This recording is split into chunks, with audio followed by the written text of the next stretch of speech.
Hello. Fuck it. Oh shit, I almost spilled my water. Choco Minato. That's terrible. Hey, how y'all doing? I'm Choco Minato, flavors forgetful fighting fanatic. And today I just wanna I wanna talk about a little something before I start playing the game today. Cause originally the game I wanted to play I can't get working correctly, right? It's an old Korean fighting game for PC. And I managed to get it before, last year I managed to get it set up working just fine, but now I can't. And I'm hoping the issue is not the monitor, because I'm playing on a. I have to have this set up right now to a normal STV instead of a high refresh monitor. I'm hoping the monitor isn't the issue, but if it is, well,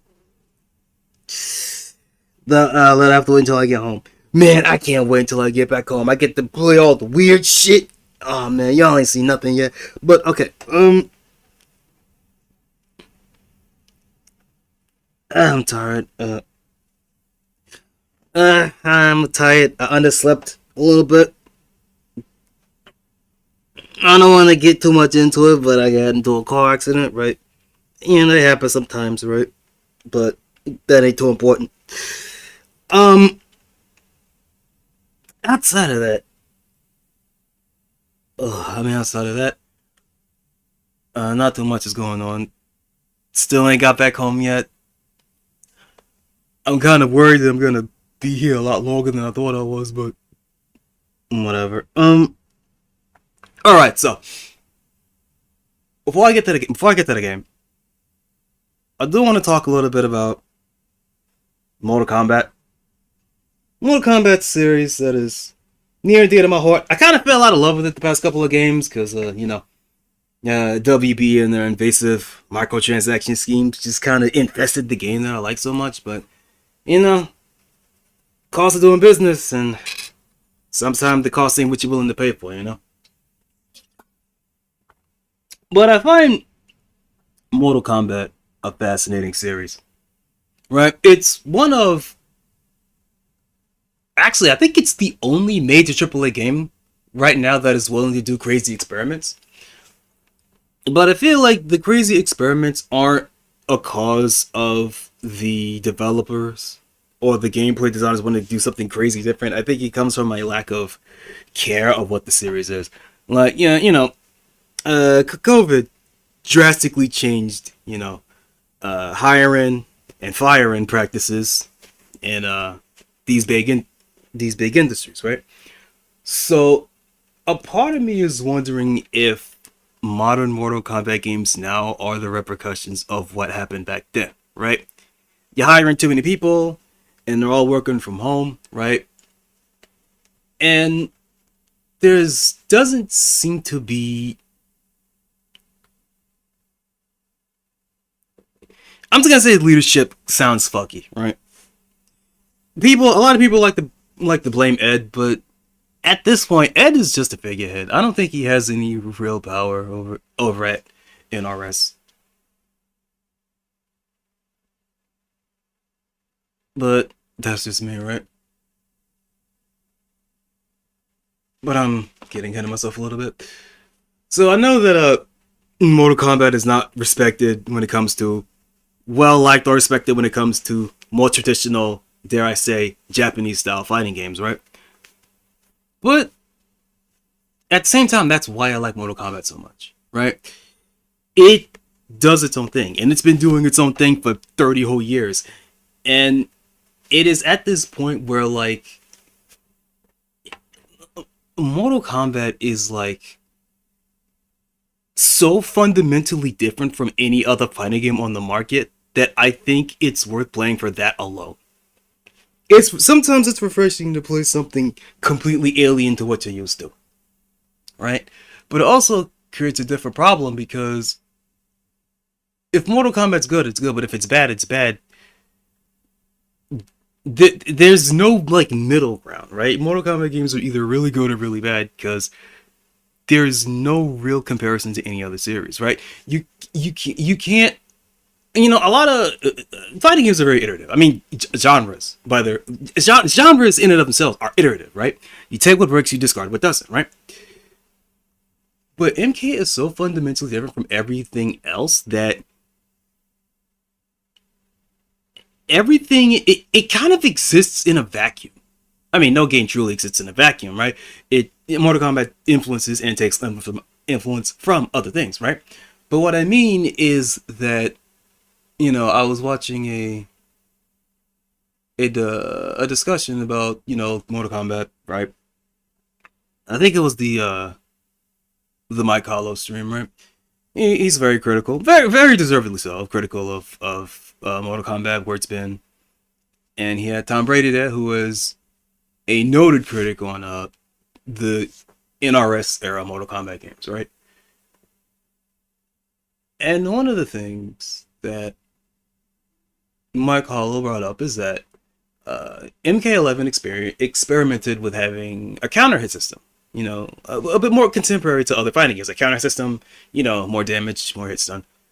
And then they got rid of it in MK12 because I refuse to call it MK1. It's Mortal Kombat 12. If you check the directory of the game, the executable is called MK12. All right, it's fucking Mortal Kombat 12. All right. So anyway, Mike Hollows thinks that removing counter hits was a bad idea because it removes step from the game. And on paper, that makes sense, right? But I disagree with him in that instance because I don't think that counter hits matter all that much in a game like Mortal Kombat, because other fighting games are based around, or rather, fighting games are designed around pokes, right? And that's why counter hits are such an important element of them, right?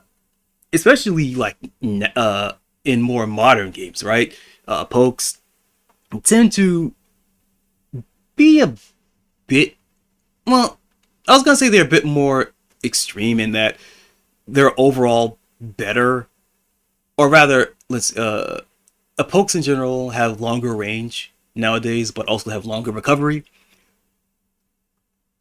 So it's that kind of thing, right? More recovery, more extended hurt boxes, so they're easier to counter poke and stuff, right? You know, punish counters.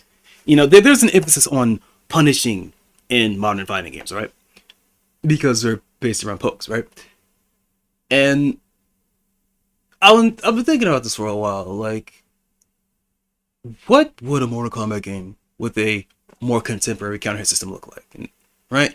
Because I can't think of any of them that would make the gameplay better. Because, well, for starters, Mortal Kombat is a game about offense, right? Not only its gameplay, but sometimes in the subject matter with all the twisted fatalities. Although no one really cares about that anymore, right? But it's about offense, right?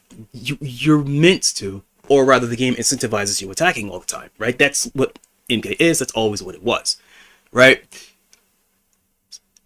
But I'd say with Mortal Kombat 3 and its air quotes dial combo system, which are just basically target combos, right?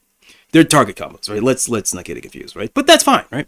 Because it was taking, I'm pretty sure it was taking influence from well, generally the idea of like combos being the big thing in fighting games around that time, but also, you know, Killer Instinct and, you know, Darkstalkers, you know, fighting games around that time period were getting really obsessed with combos, rush combos, big numbers, right?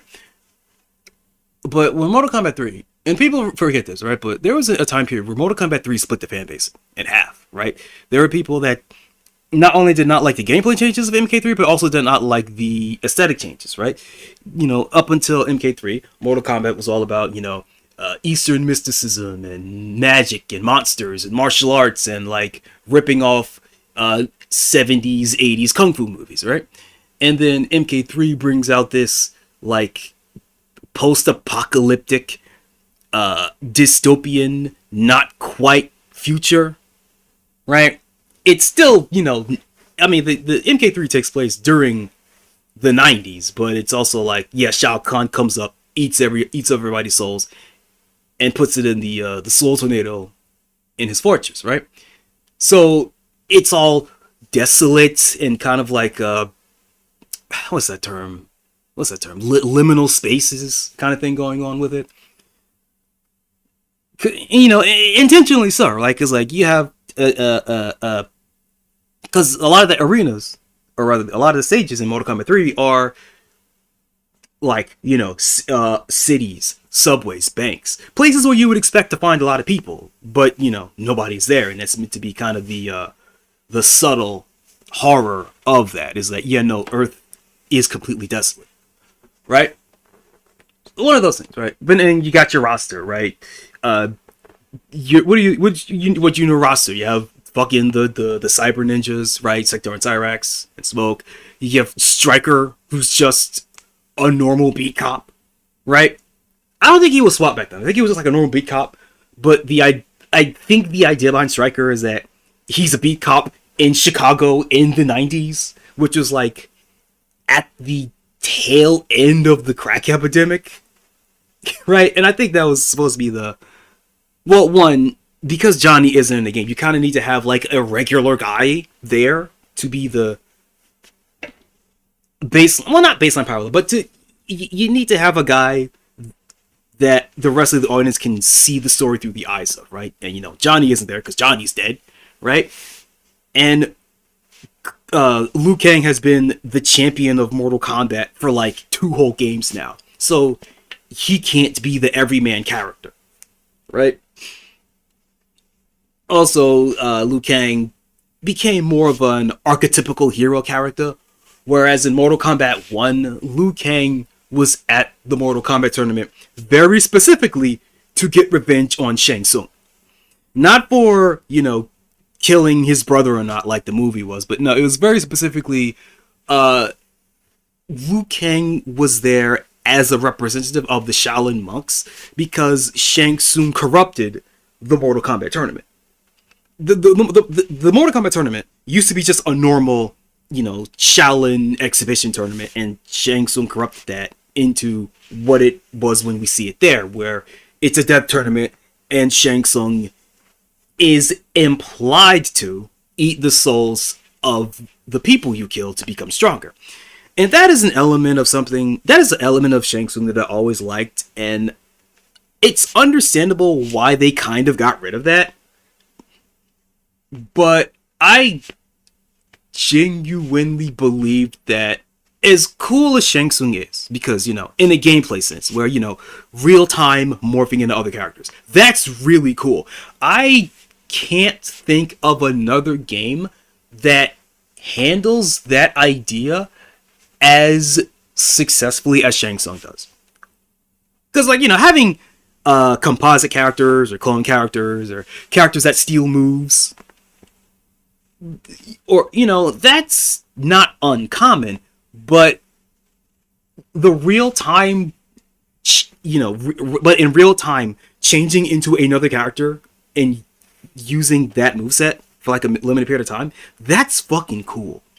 Very, you know, very suitable for a final boss that's not just like big, slow, heavy brawler guy, right? You know, your Kentaros, your Goros, your Shang Tsung, not Shang Tsung, your Shao Kahns, right?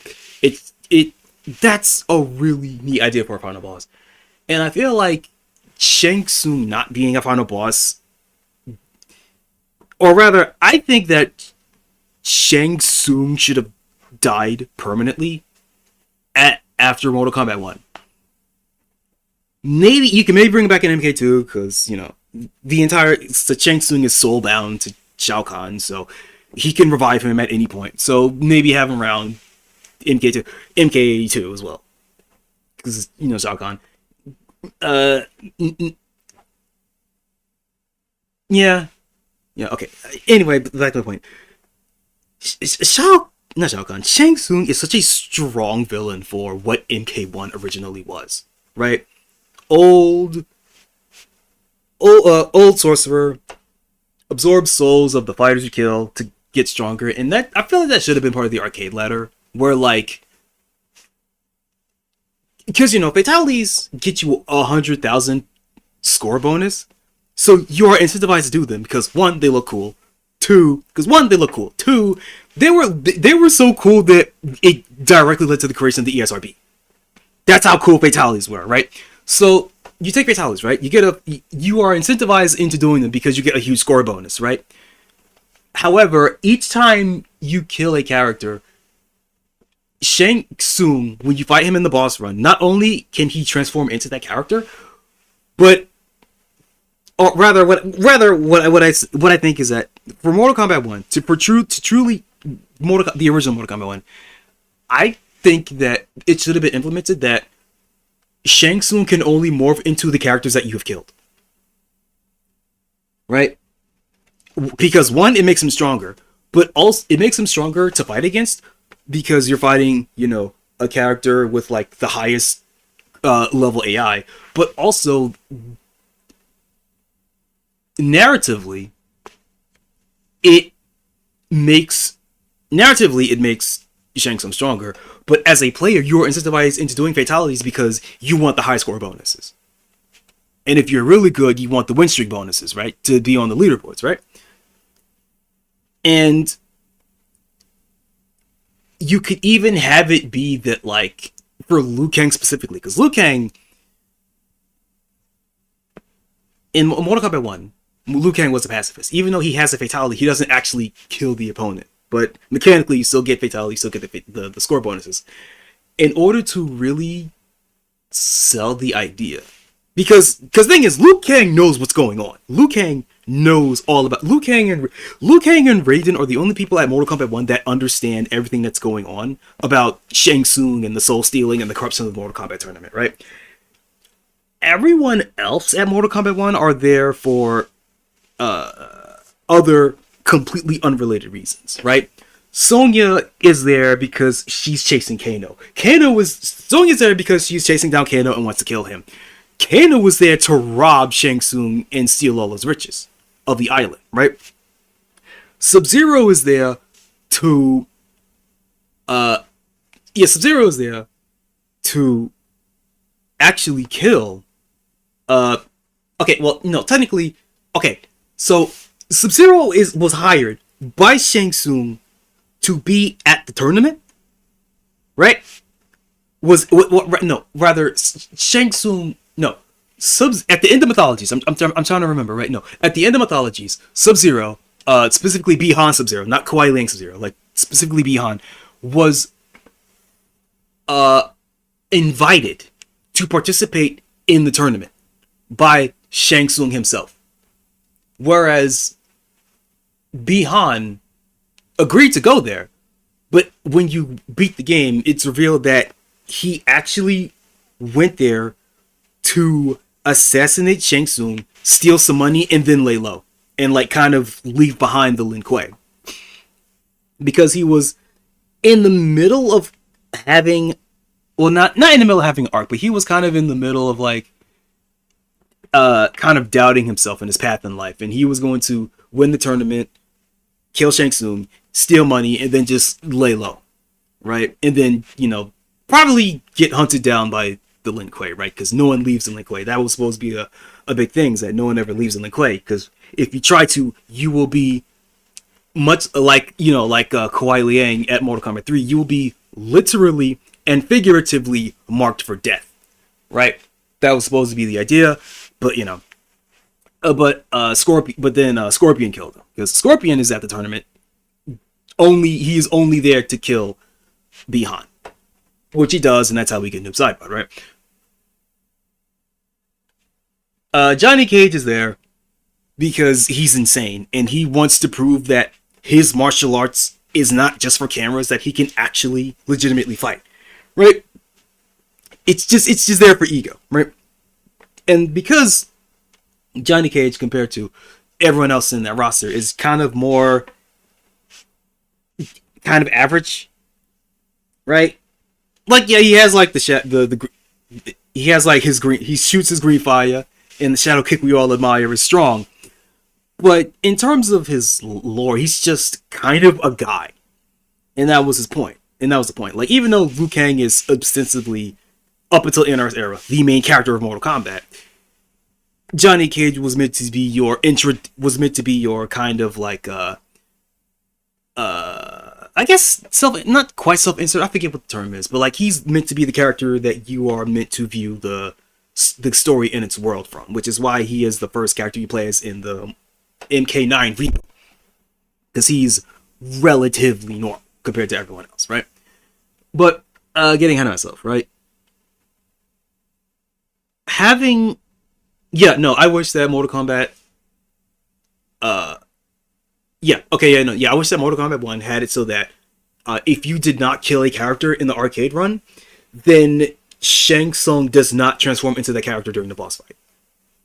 So again, so in lore wise, you are incentivized to kill Shang Tsung because that's what the tournament is. It's the death tournament. It's the Mortal Kombat. Meta wise, in terms of gameplay mechanics, you're incentivized to kill people because of the score bonus, right?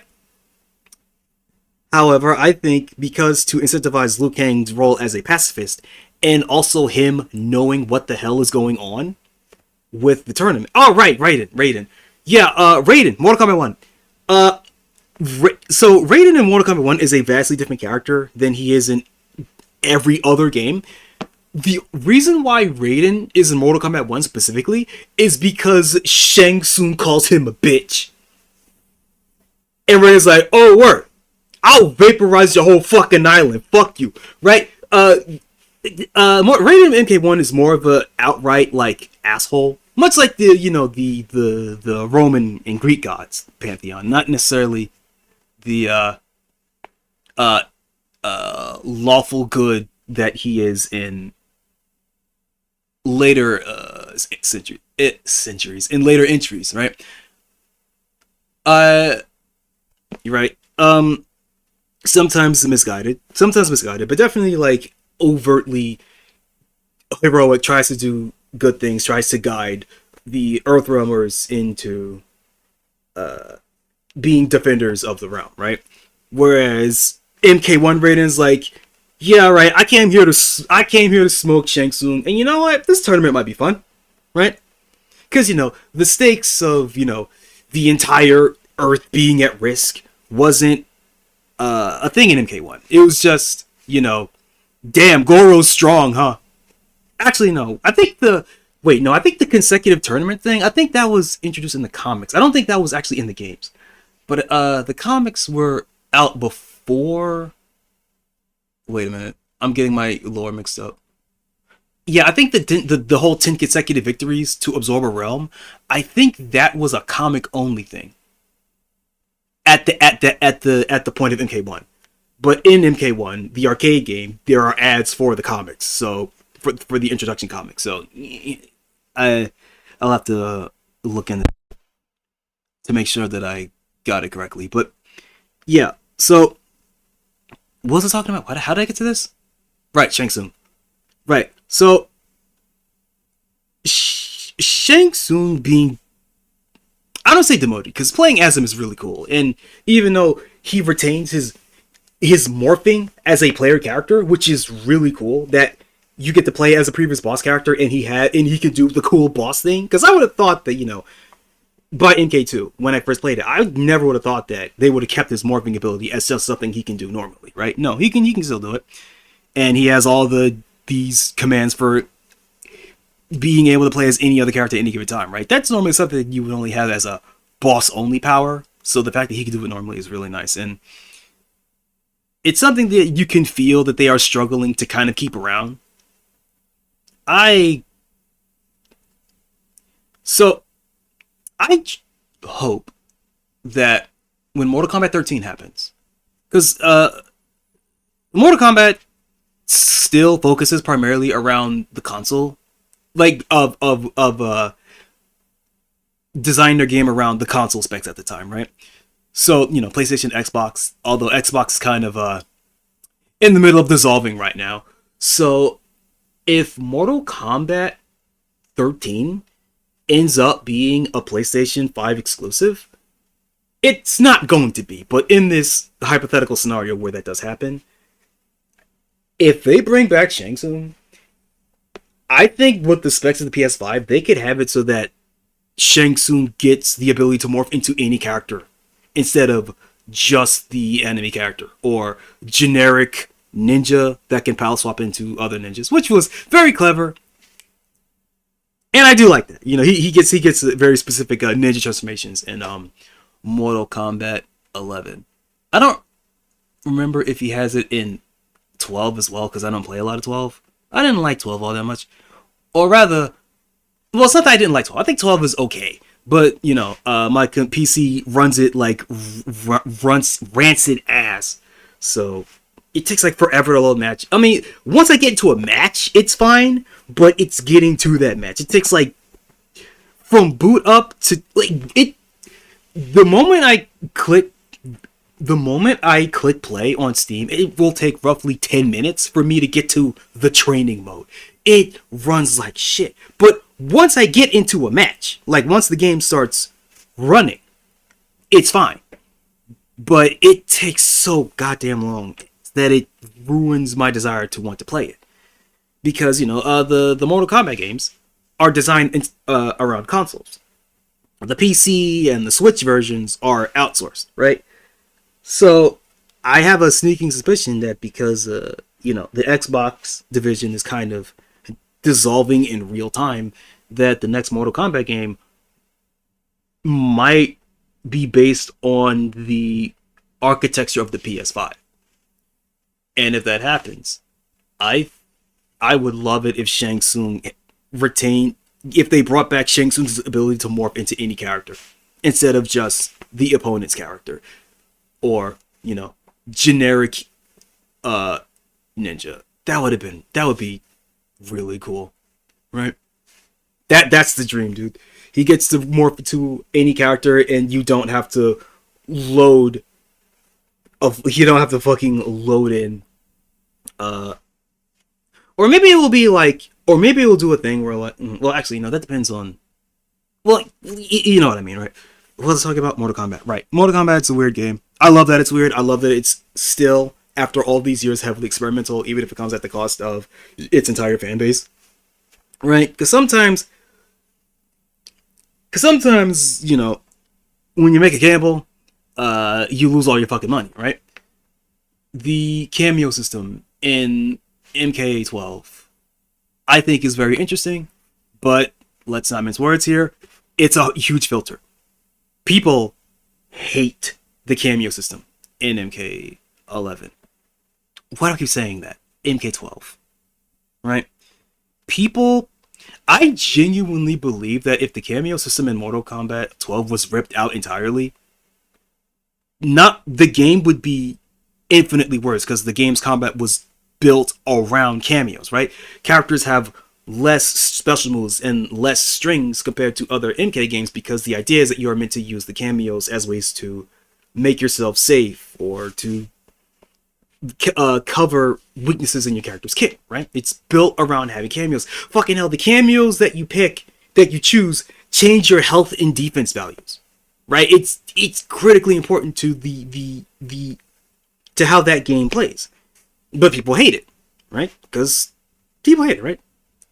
You know, some people think that, you know, if it wasn't for these cameos, you know, those characters, the classic MK characters, like, you know, your classic Scorpion, your Sub-Zero, your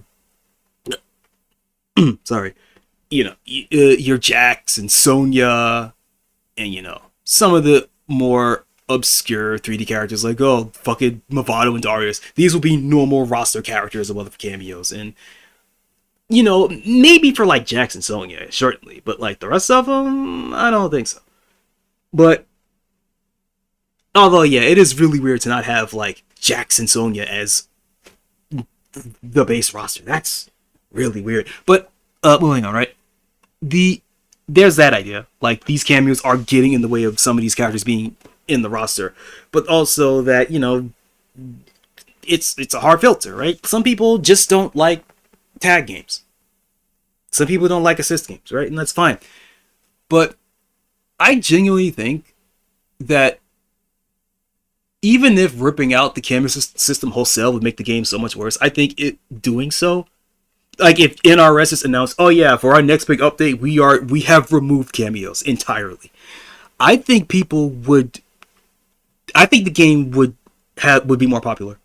I think people would come in droves to play it again. because it was such a hard filter having that cameo system. Now, personally speaking, I like the experiment of it. From what limited exposure I've had with MK12 and playing around the cameo system, I think it's neat. The assists are very well. Okay, well, despite being despite some power creep, the assists are pretty well. I'm not gonna say they're well designed. I will say the way the game handles assists is really cool, right? The way I'll explain this. The way MK12 handles assists, I have not seen in any other game. And I've played a lot of fucking fighting games, right? A basic one, basic one, right? You get an assist that you get the Kung Lao assist that just all you get us Kung Lao assist. All it does is teleport you, because Kung Lao can do a teleport. So what he teleports you. It should have been Raiden though, but whatever. He teleports, right? Very simple, but it has a lot of startup frames, so you have to be very specific in. Oh, sorry. Oh, sorry. Yeah, but the Kung Lao teleport has a lot of startup, right? So you can't really do it in neutral because you'll get blown up. So you have to do it off of a hard knockdown, or be a Gearus and do a move that frees the opponent, or Sub-Zero frees the opponent, and then you do a teleport, right? Little things like that, right? Or Serena gets assists that puts down a hex that drains the opponent's meter. Right? Because standard fighting game procedure, you have a meter, it builds up when you get hit. Well, now I'm hitting you and you don't get that meter. And I don't remember if it drains the meter or if it steals meter. It's one or the other. I think it drains meter. Yeah. So even though I'm getting hit, you're not actually getting that meter back, right? Things like that, right? Cool stuff like that, right? I like the assists. I like how they function in 12, but I understand that a majority of people, don't like it, and the general attitude of the game reflects that. So yeah, the cameos are not gonna come back in MK13, but not by a long shot. NRS is gonna backpedal incredibly hard on that. But because the game has rollback, that game is gonna be playable forever. So if you like the cameos and how they function and like all the weird interactions that it causes, well, you can play that game forever, right? And I truly do think that after MK13 comes out, people will reevaluate 12 and well, I'm not gonna say that people will apologize like, yeah, we shouldn't have been too hard in this game, because that's not gonna happen, right? The hardest thing to do on the internet is change somebody's mind. If people made their mind about MK12 being shit, a new game isn't going to make them magically think it was good, right? But I think that when MK13 comes out and MK12 is no longer being played for money, people will reevaluate it and find something to like about the game. Because Mortal Kombat, more than any other fighting game series, Mortal Kombat has an audience that are kind of only there for the money. Even though Sonic Fox is going to win all the money, but it's more like there are some games that only have that only get played because of the tournament, because of the tournament series, not necessarily because of money. Sometimes it's really because of money. Capcom Cup, that $1 million, right? But the pro scene, not necessarily just being tournaments and cash prizes, but also networking, right? You get to make powerful friends in powerful places, right? So, but once the tournament tour dries up, so does interest in the game, right? And NRS had that problem for a while because, NRS had that problem for a while because they're generally not as well respected as the other fighting games, but also because there has been a new NRS game every 2 years. You know, back and forth between Mortal Kombat and Injustice, right? So it creates a scenario where a lot of people are only kind of into the game for a year. And because there is a general acknowledgement that the game will not, that people, that it's meant, it creates a fair brother fandom, right? You get in when the game is hot and new. You play it for a year. It's so exciting. It's so exciting. You play it for that first year, and then Sonic Fox wins all the tournaments, and you complain about, you know, characters being carried, people being carried, and all that shit, right? You know, the usual fighting game fair, right? And then second year comes around, and basically second year, all right, big, super huge major patch. We're kind of trying make things more standardized, right? But because it also comes year two is around like the year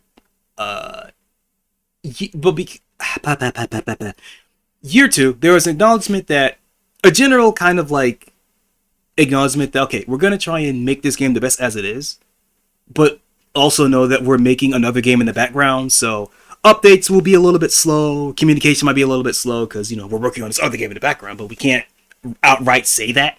Even though Ed Boon always says this is going to be the one that's going to be supported for longer, it never truly is. But again, that's because Ed Boon is just kind of like a guy that just says things. Like, I'm sure that, you know, Ed might have final say in, you know, how a character functions or whatever, but generally speaking, I don't think Ed has any real power over MK. Right? Or rather, he's just kind of there to be the guy that people yell at. You know what I mean? You know the combo fiend, right? When he was talking about Marvel 3 and how characters just are just functions, right? And to be fair, he is correct when he says that, but not for a crossover game when the entire appeal of the crossover is the roster. So technically he's correct, but, you know, some people, but, you know, for a crossover game, which is the entire point is look at these characters, saying that characters are just functions was the dumbest thing he could have said. But again, he only really said that because he can't outright say, okay, listen, Fox is not letting Marvel use the X-Men characters. You can't say that. Right? So it's like, they're functions. What can you do? You know, you wanna play these. You know, like, look, we don't have Magneto, but we have, you know, we got power. We got fuck. What's her name? Not Power Girl. I forget her fucking name. You know, we don't have Magneto, but we have, you know, we have Miss Marvel, right? Flighty character, really fast. You know, it's the same general idea, right? But, you know, it's all red tape bullshit, but I don't remember what I was talking about. Right, I was talking about the Mortal Kombat discussion, Mike Hollow and Tom Brady and other people. Because Mortal Kombat is a very weird game that doesn't play like other games, so it's hard to make comparisons to other games or to implement mechanics from other games because it would fundamentally, the effect of it would be very different from how it would be in other fighting games, right? Mortal Kombat generally at this point is based around, or rather is designed around attack strings. You know, it's strings, right? Strings and special moves, right? So having standardized, like, oh yeah, poking, you know, standard poking, counter poking game, that's relatively new, right? That's, you know, some MK9 shit, you know, the infamous Melina down 4, right? Safe, low profile, but, you know, it doesn't combo anything. It's just an annoying poke that you have to deal with, right?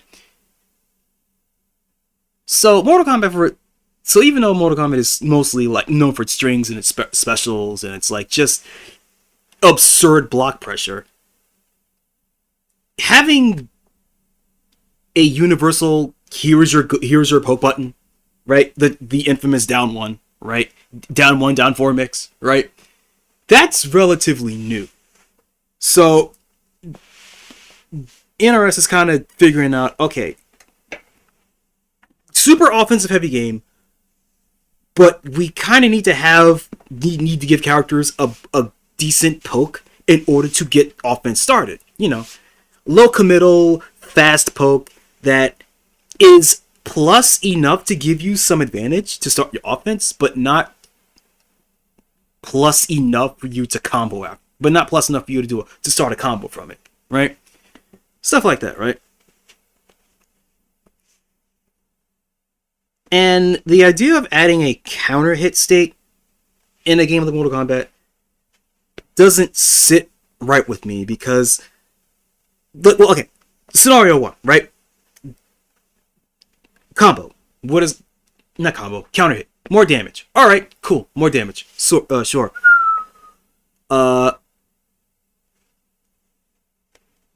So damaging with very little resources. So yeah, let's say, yeah, I do a BNB that does 40% damage, right? The first hit, if that was a counter hit, the combo went from being 40% damage to 48%. Not that, I mean, yeah, the implications of that are different because, you know, for the lab monsters that really love to max out tech like that, well, yeah, I'm sure that'll be a difference, but generally it's not going to change that much. It's like, yeah, combo does slightly more damage because the first hit was a counter. Okay, scenario 2, frame advantage, right? Counter hit, you know, you get some more plus frames. All right, cool. I've done cool. So I'm getting pressured in the corner by a character. I'm getting pressured in the corner, right? I'm getting pressured in the corner, right? I do a down 1 and it counter hits. I'm plus 10. So now I can do a down 1 and from that do a 40% BNB. People think they hate down 1s now. Like, can you imagine if down 1s were like Virtua Fighter down 2s, 2Ps? That'd be fucking insane. You never hear the end of it, right? So that's scenario 2. Scenario 3 is like properties, right? Not necessarily advantage, but things like, oh, counter hit launcher, or, you know, yeah, you know, Tekken, counter hit launchers, right? So, you know, pressure in the corner, I do a down 1, but oops, that was the wrong move, and then I get counter hit launcher from like a character's, I don't know, back 4, counter hit launch into BNB that does 40%. But that, I don't feel like it adds, I don't feel like it has that much depth to the game because that kind of thing happens anyway, right? Mortal Kombat is not, I mean, yeah, the reason why down 1s in general are really good, you know, down 1, down 3, down 4, the reason why those are good in Mortal Kombat is because those are like the only like pokes that these characters have, right? Because here's the thing: as much as people complain about those moves always existed. Down 1, down 3, down 4, those pokes always existed in Mortal Kombat games. Even in Mortal Kombat 1, those pokes existed, but nobody used them because they were useless. They were slow. They did no damage. I think some of them were negative on hit, so like there was no reason to use them, right? But now there's a reason to use them, and people are having a melty because this new element of Mortal Kombat that was, for the longest point, basically unexplored, is now being explored, and people don't like it. Oh no, the mental stack, right? I just can't think of a scenario where adding counter hit properties or punish counter properties to MK would make it a better game in a way due to how MK in general plays. You already get blown up for mistakes in MK, right? The game is designed that blocking is a mistake. And I'm not just talking about because that's a block point, but like, no, you take chip damage off of normals, right? So even though you are dying slower, The fact that you take chip from every single attack in the game is meant to tell you that, yeah, no, sitting there and blocking is the incorrect move. You have to take a risk, or you have to take a risk or take a read on what your opponent's going to do and fight back, right? But you know, this is one of the things, right? And I'm not saying that, you know, Mike Hollow is stupid or anything, but I'm not saying he's stupid or anything, but I think that he's trying to put I think, well, okay, because I believe Mike Hollow started with the 3D Mortal Kombat games, right? The your Deadly Alliance, your Day's Deceptions, your Armageddons, and let's be real here, those 3D era games were basically Mortal Kombat trying to be Tekken. And I think that Mike is trying to basically bring back some of those Tekken qualities into Mortal Kombat, despite being fundamentally different games. I think that's what he's trying to do. Now, maybe he is, maybe he's not, I don't quite know, but it's just like one of those things, right? Like, it makes sense on paper, like, oh yeah, counter hits, right? Those are a good thing. There's a reason why fighting games evolve to have these things, right? To make it so that predictable offense gets punished harder. And to make it so that, you know, if you're on the defensive, you have an opportunity to reverse momentum if the opponent gets a bit greedy, because your punish will hit harder, right? You know, things like that, right? So, you know, it makes sense. But I feel like MK already does enough on its own to do that, but I'm not a pro player, so what the fuck do I know? It's just one of those things. But anyway, I've been talking an hour about fucking bullshit. So let's get into the game here. Let me just...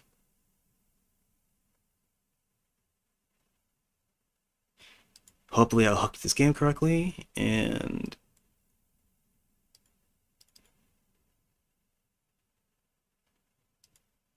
excellent, nice. Let me just move this a bit. So, yeah, so the game I'm playing today, make sure I have this, let's see here, I know it's wait, what is it? Koihime Musou. I know it's Koihime Musou. Something. Give me a second here. Ah, yeah, Koihime Musou, Otome Taisen, Sangokushi Engi. So, oh, now I have it. Yeah, here we go. Okay, so Koihime Musou is a hentai visual novel series that got a fighting game spinoff. It also had some other adaptations, like an anime adaptation, and I think there's a second spin-off series that's like strategy or something. I don't know. I don't really care much about Sangoku or Eroge. But I've said it 1.5 million times, and I'll say it 1 million more, that there is a very long, very rich history of porn games getting fighting game spin-offs. And Koihime Musou is one of these. Although, at this point, the series was officially renamed to Koihime Enbu. But this is one of the earlier games, which is why I'm calling it Koihime Musou. If I remember correctly, this version of the game is the 3rd revision. This game is PC only and was released in, if I remember correctly, was released in 2014, I believe. The original game was arcade only and was released in 2011. So this is the home port that came out a couple of years later. I believe this is after a second major arcade revision. So this is technically version 3. And then you got Koihime Enbu after it was renamed to that, which is version 4. And then you have Koihime Enbu Ryourairai, which is version 5, and then Ryourairai, which is also on Steam and modern consoles, got 3 major revisions that added more characters and mechanics and stuff. And if you're familiar with Koihime and what it looks like nowadays, also changed the art style. Not too much, but a little bit, right? Let's see, if I remember correctly. Story versus... This should be training mode. I'm not actually going to do anything, I just want to show something off a little bit. I should have done this earlier, I'm kind of stupid, but... Actually, I might be able to do it now, give me a second here.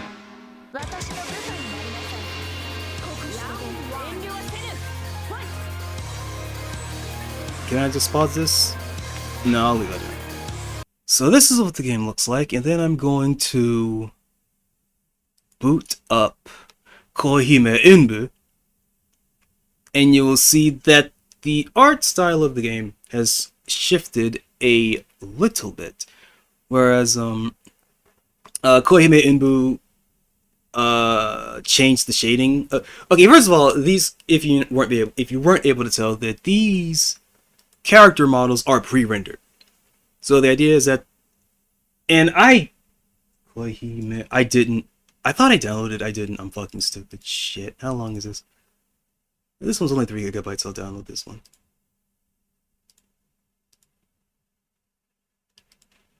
That, I have a soft spot in my heart for pre-rendered character sprites.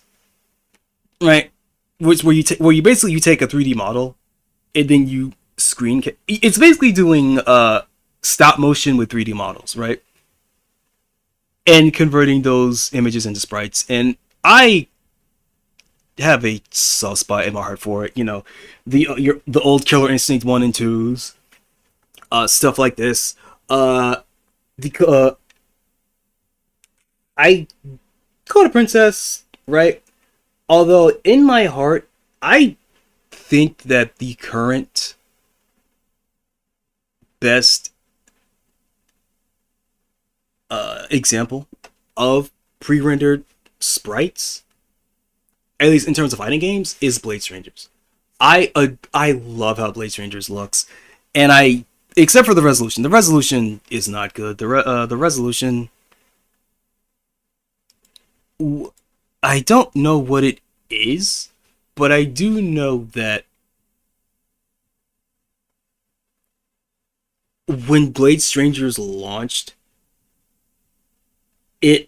the resolution was fucked up and was stretched in a really bad way, and Nicalis or whoever, after an update, just kind of put a filter over it. So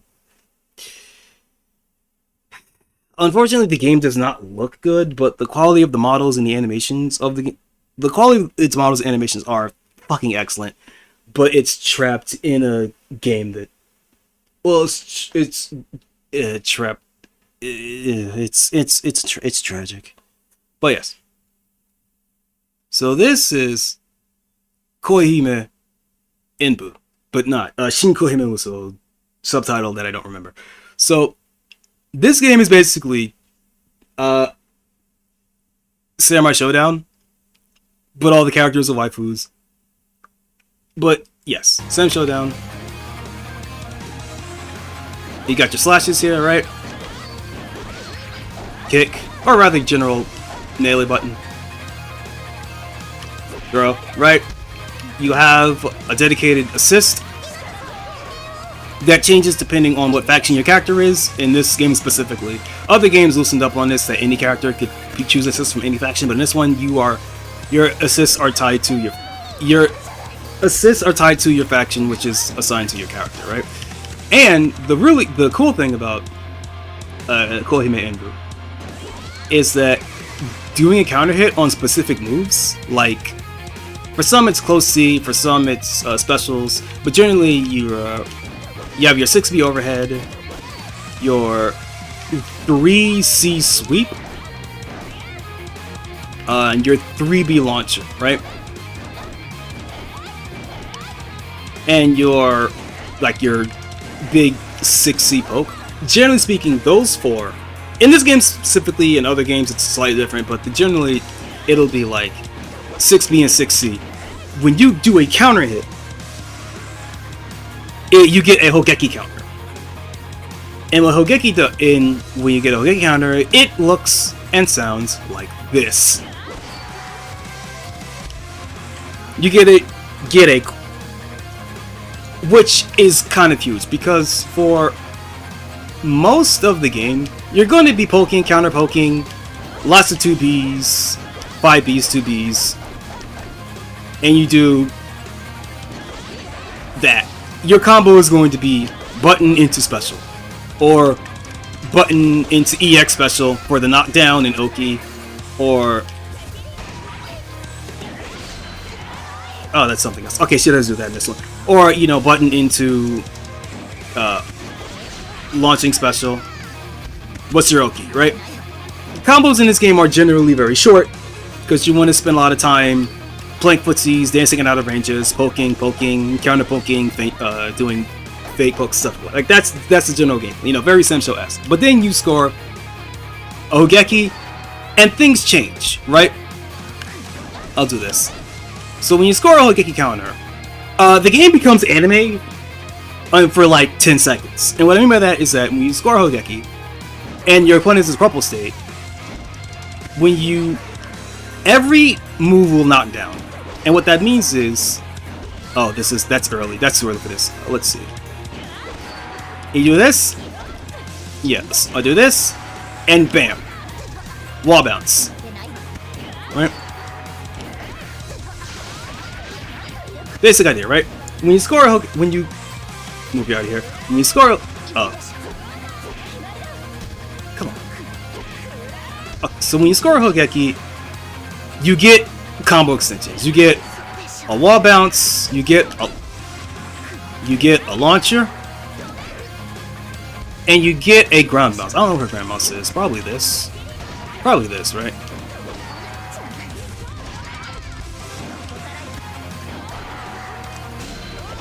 Yeah, you get a ground bounce. Per combo, you get one ground bounce, one wall bounce, and one launcher. I don't actually know Kanu's Hogeki combos, but let me see if I can cook something up. Let's see here.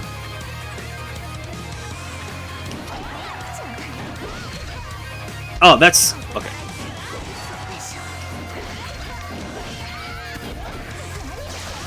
Right?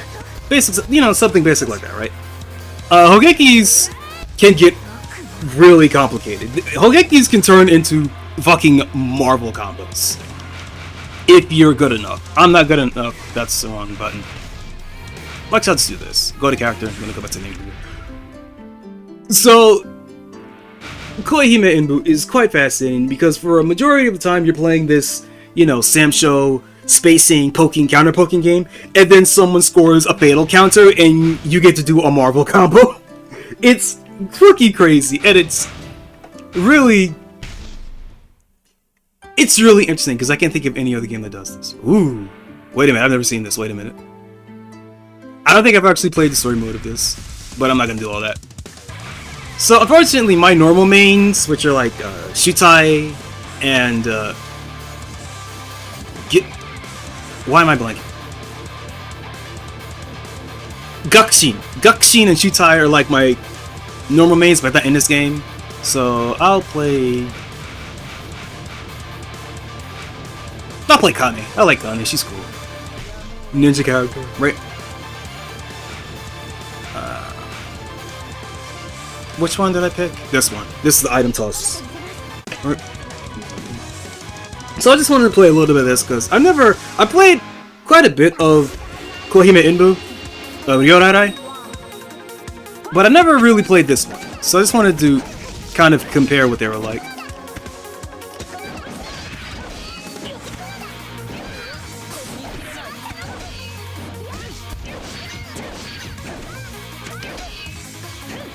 My buttons. I forgot my buttons. Yeah, because I have a weird setup on my... I have a weird setup for this game, and I just kind of got used to it.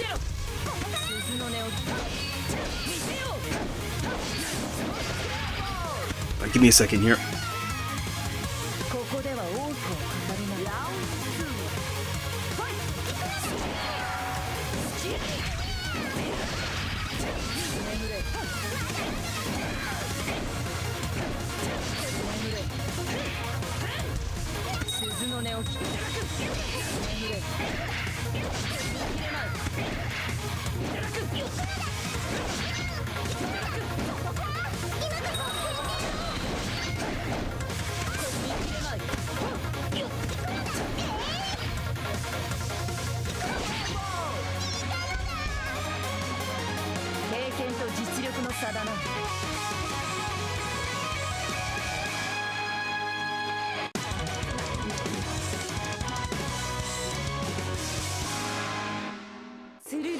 This loads so much faster than Enbu. It's crazy.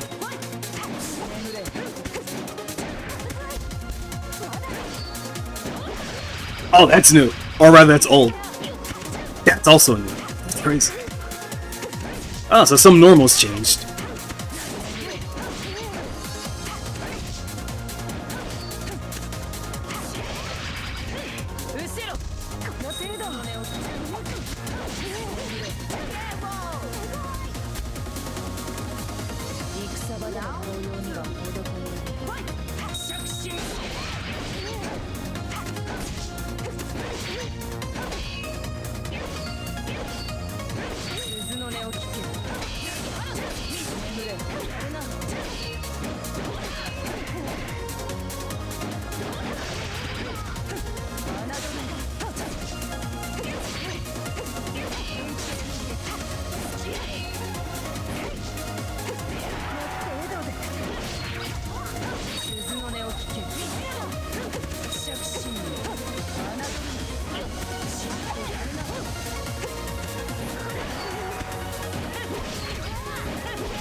Right, sit down deep in.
Ooh.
経験と実力の差だな。い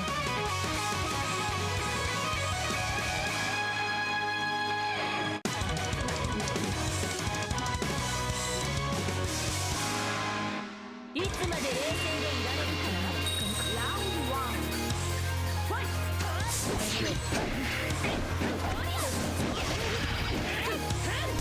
まだまだ行くぞ行くぞ。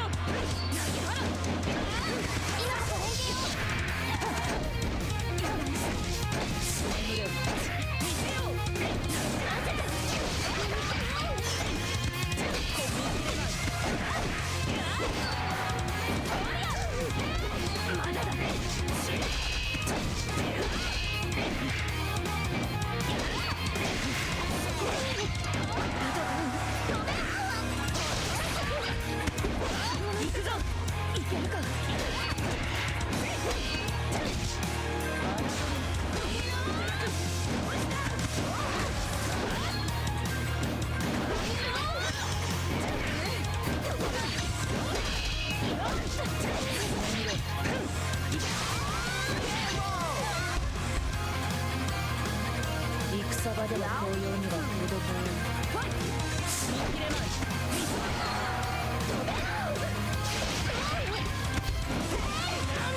行くぞ。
経験と実力の差だな。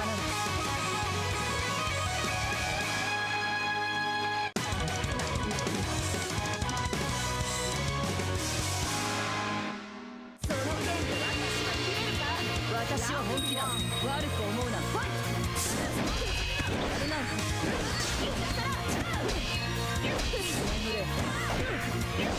見切れない。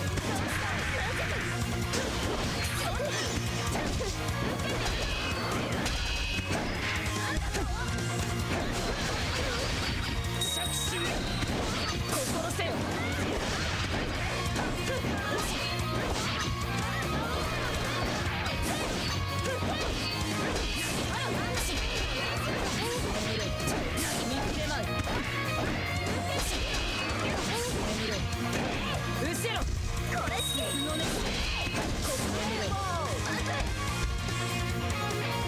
ここでは多くを語れない。ウィン。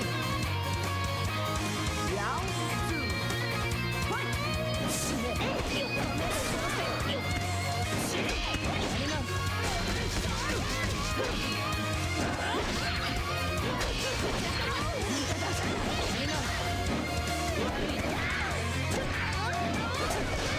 おう。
での紅葉には程遠い。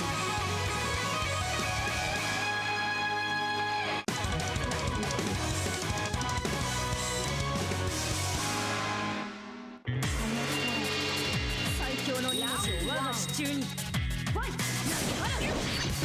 見切れない。幻影を見る。落とす。着信。心せし。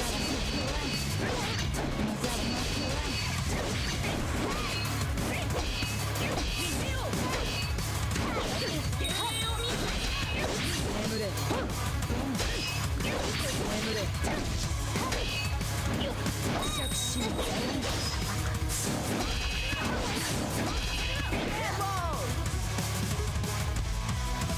経験と実力の差だな。見せよう。それちゃう。いけるか。いける。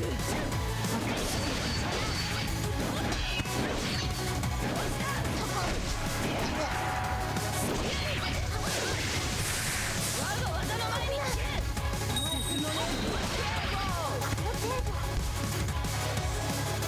戦場での紅葉には程遠い。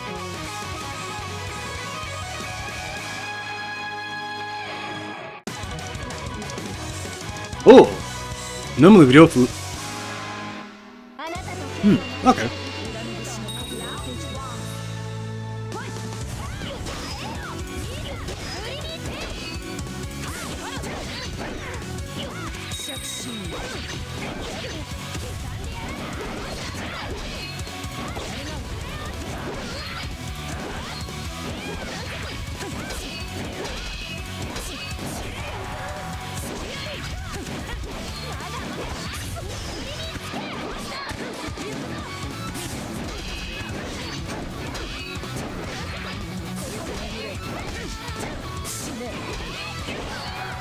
Oh!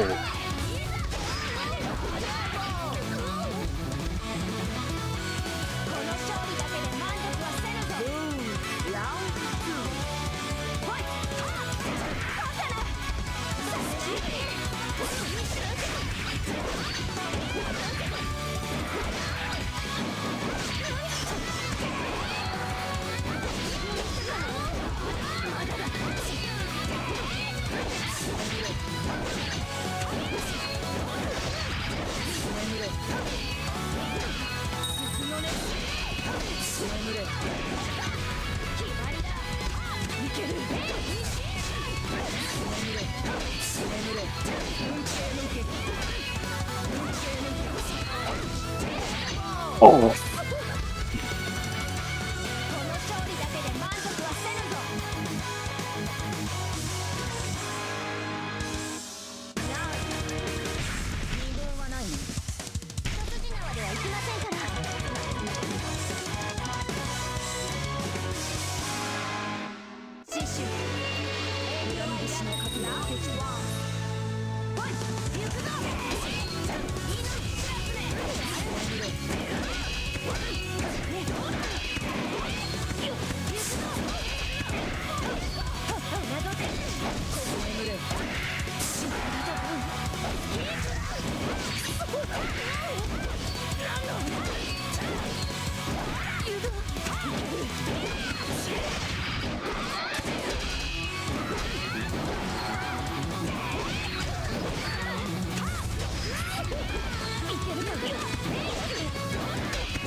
Up.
戦場での紅葉には程遠い。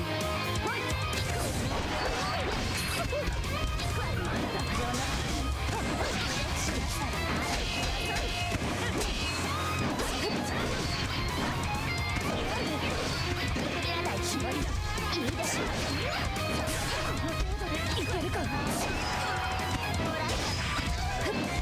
まだだ。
実力の差だな。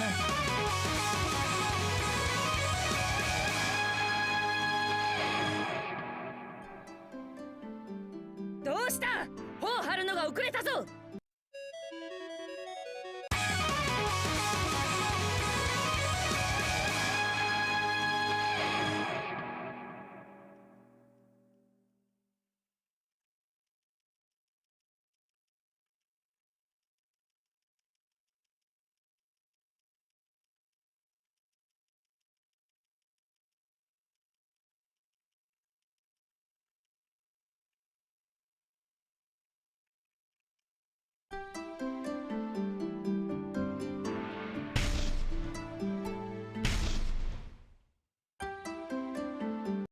I just never.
これも勝負の世界。これも定めなのでしょう、集団。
見せてちょうだいね。覚悟なさい。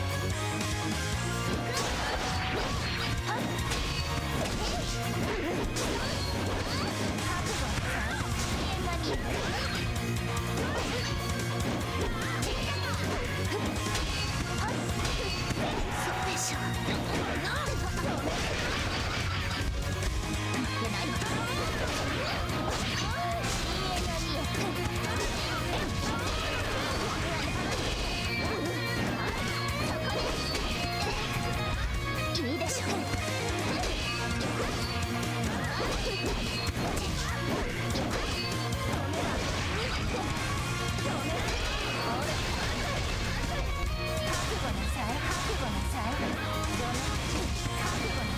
甘く見たか。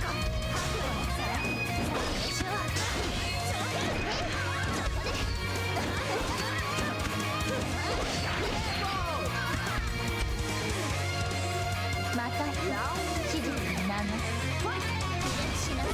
甘く見たか。しなさい。出ない。しなさい。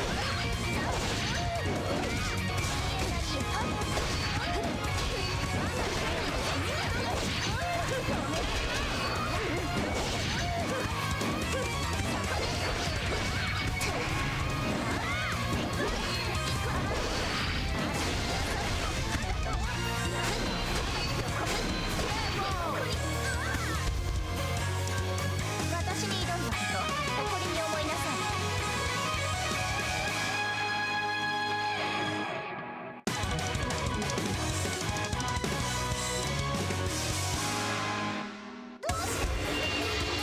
力と頭脳のぶつかり合いね。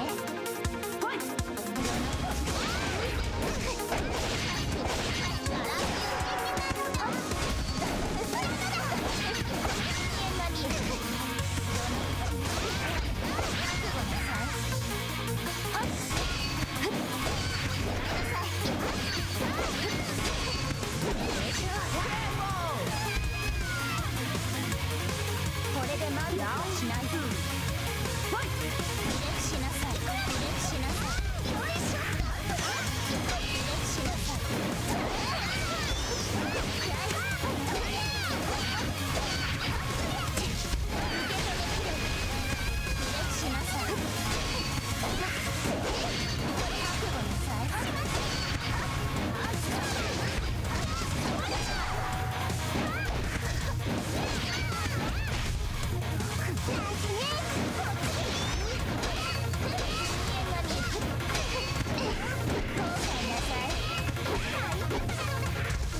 いいでしょ。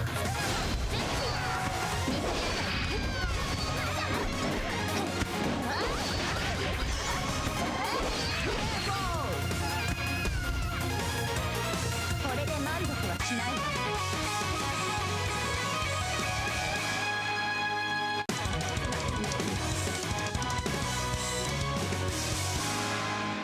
標高から下がっていればいいわ。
しなさい。また一つ史実に流す。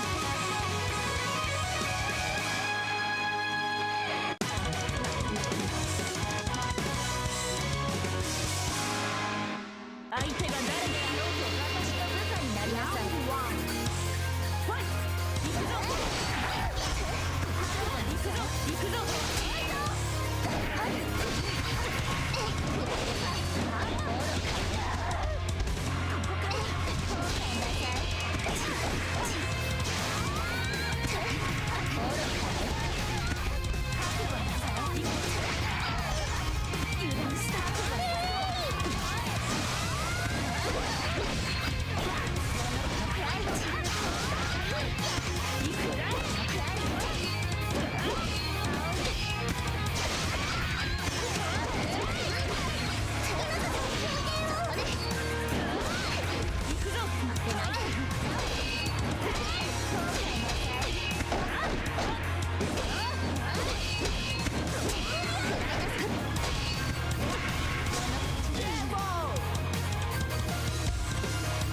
これで満足はしないわ。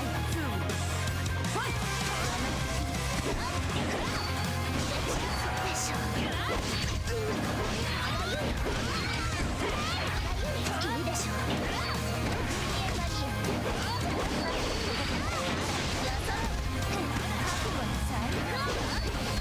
まだまい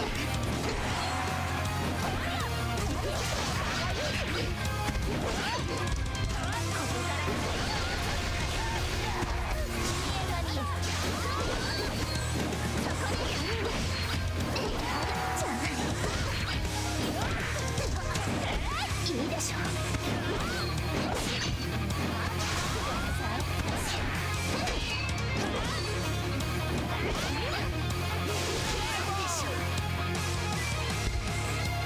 この程度か。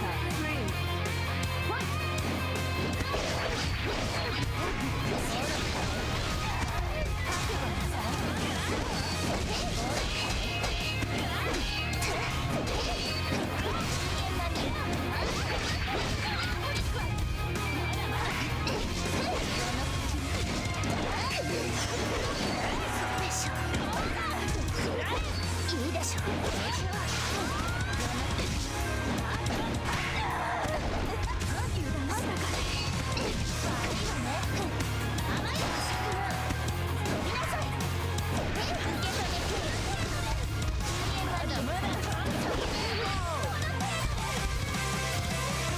私に挑んだこと誇りに思いなさい。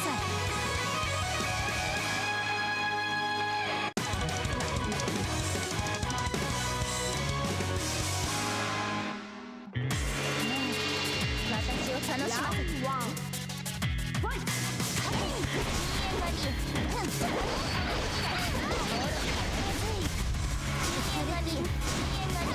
苦しい。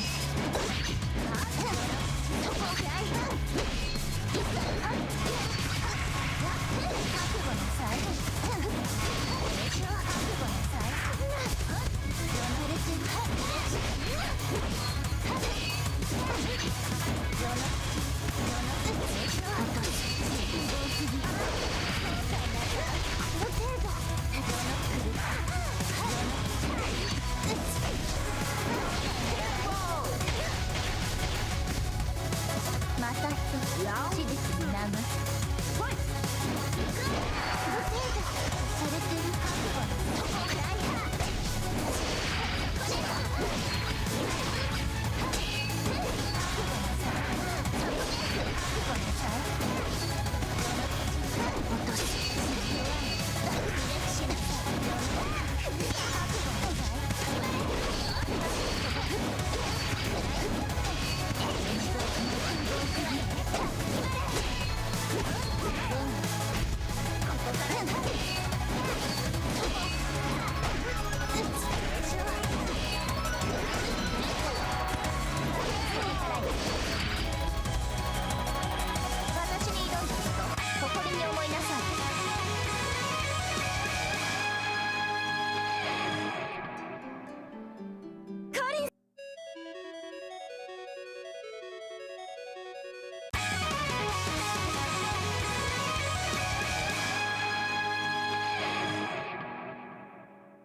I'm just gonna lie and say that my mic was off this whole time.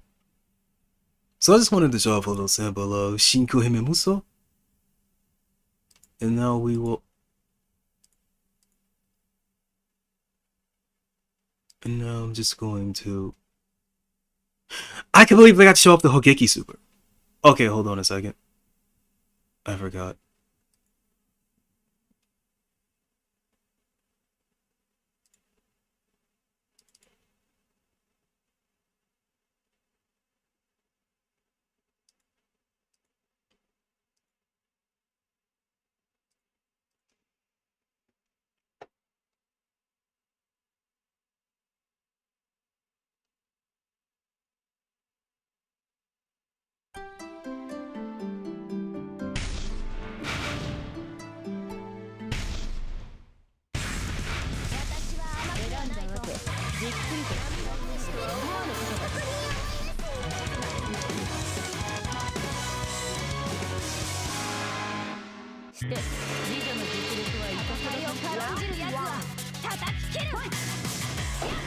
So one thing I forgot to mention when I'm playing... Unplug my headphone. Give me a sec here.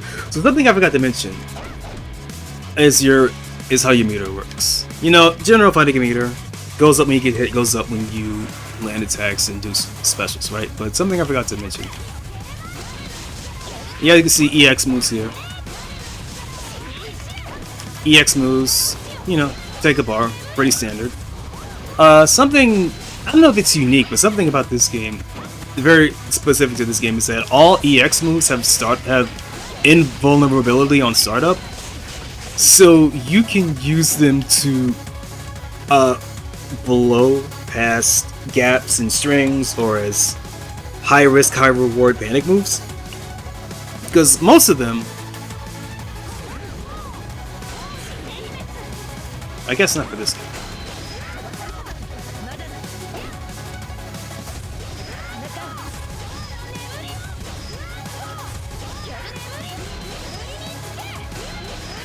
Okay, so generally, yeah, there is most EXs knock down, and for some characters that don't have specials that knock down, like Sun King here, right? We'll get an EX that does knock down. So EXs are really good at blowing past the enemy and giving you momentum, sometimes even giving you Oki, although in later games more EX specials knock down, so it's more of a general thing that you can use your EXs as reversals. Your assist also takes 1 bar, right? Right? Supers in this game, universal input of 236-214C, right? Although the effect may be different, especially in this game where some of them are just crumple states you combo afterwards like that, right? Most of them in the later games are just damaging hard knockdowns. But as you've noticed here, or may have noticed here, supers only take 3 bars. You'd think it would take 4 bars, but you know.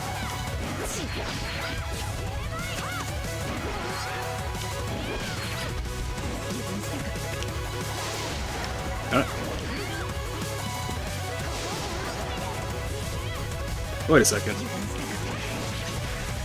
Wait a minute. Oh, that's not Hogeki. This is normal. Oh, okay.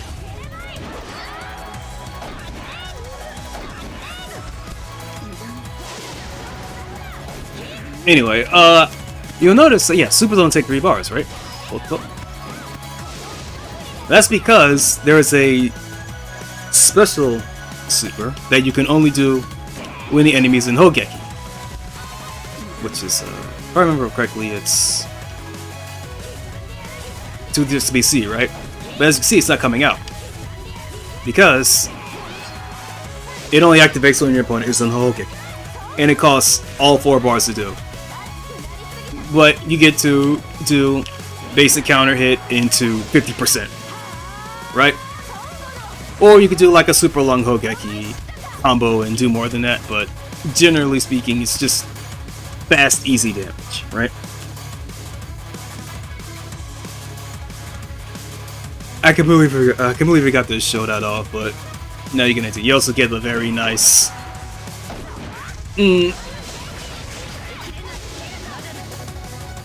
Well, I don't say nice. I would even say of its time because I don't know the quality of these kinds of things of time. But you get a little animatic here. Each one is unique per character, and they don't look all that great, but it's neat to have there, right? It's something that's cool and flashy, and is sure to draw eyes at in an arcade, right? So now I'm gonna go from that to the 5th game in the series, Ryourairai.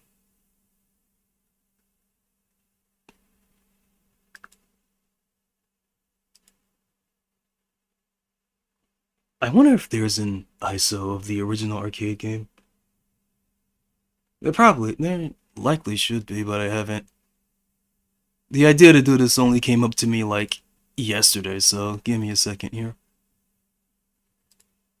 So here is the latest version. M2, the GOATs! The secret developer behind all of the best compilations and... There we go, Ryourairai. Version 3. So version 3, just to give a brief overview, right? Way more characters, right? Got Choryo here, who's new. Joko was the latest addition.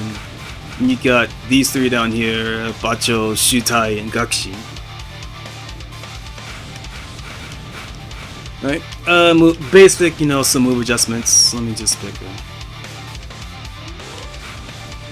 I want to pick my goat, Gakshin, but just as a... Oh, no, I'll pick Kane, right? You also get more colors. You can pick any assist, right?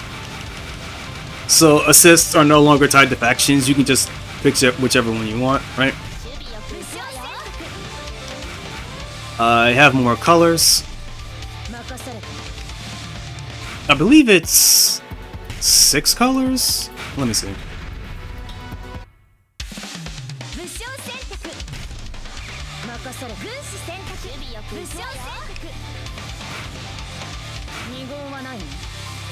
It's 2.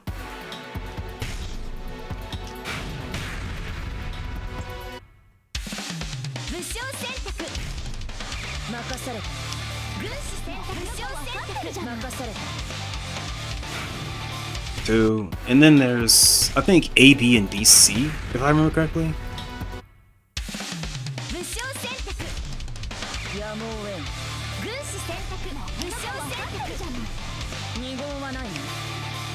Yep. Also, my buttons are wrong. Give me a second here.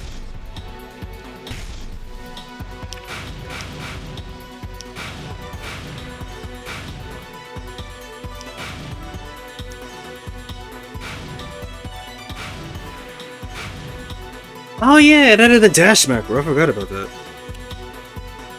Yeah, this is also new. It adds a dash macro.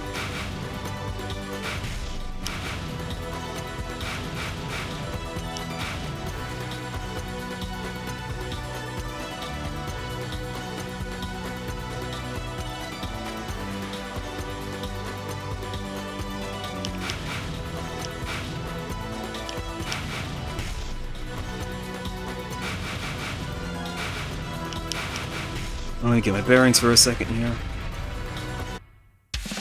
Just for the sake of familiarity, I'll just pick Kanye again.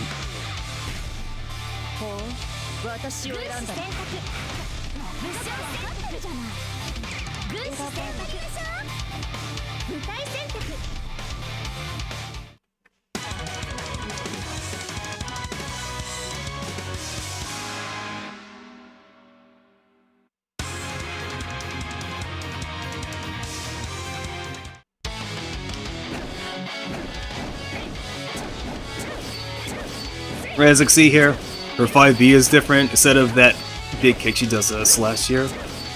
That's same. That's the same. I think her 2C is different. Yep, she doesn't do that rapid slash anymore. Slide is...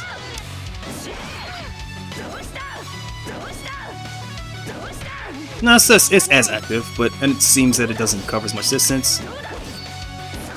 5B is fast, 6B is faster. So that's EXs.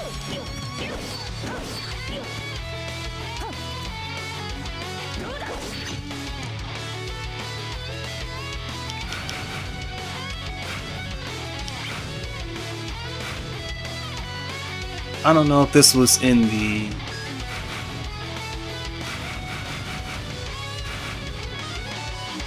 This one. I don't know if this was in the original, I didn't check. But now you get combo trials, right? You get your Hogeki.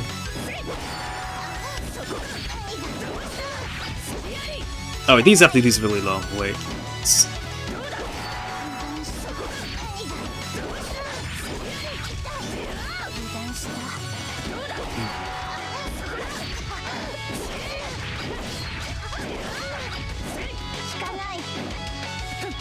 I remember how to do these for a second.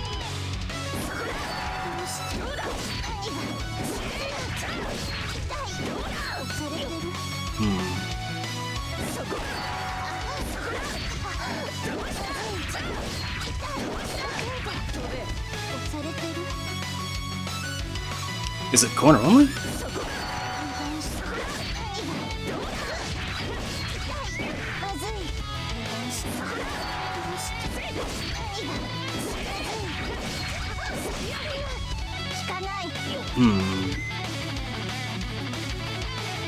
Wait, I don't want. Wait, I'll just play the trial because I could lab all day. I love labbing up things like this. Oh, that's what I had to do it. I see. Yeah, okay. Had to hit it on the way up. Okay, yeah, that makes more sense. But anyway, yeah. Hogeki's in. I'll play this one because they can get pretty absurd.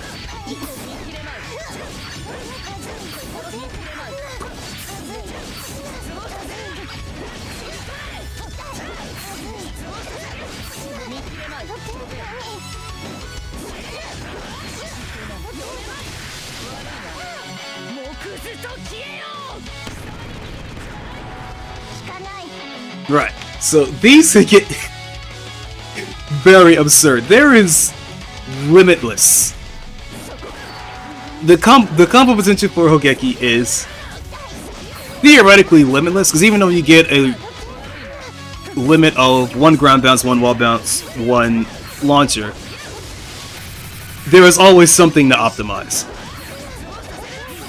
Of course, you are not expected to do these in matches. These are just, you know, to flex, right?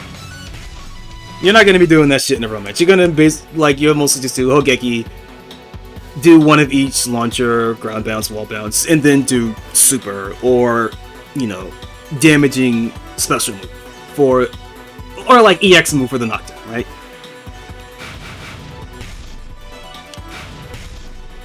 However, I just want to do one quick arcade run. Get my, which color was it? This one? Yeah, Gakchin with the gold armor.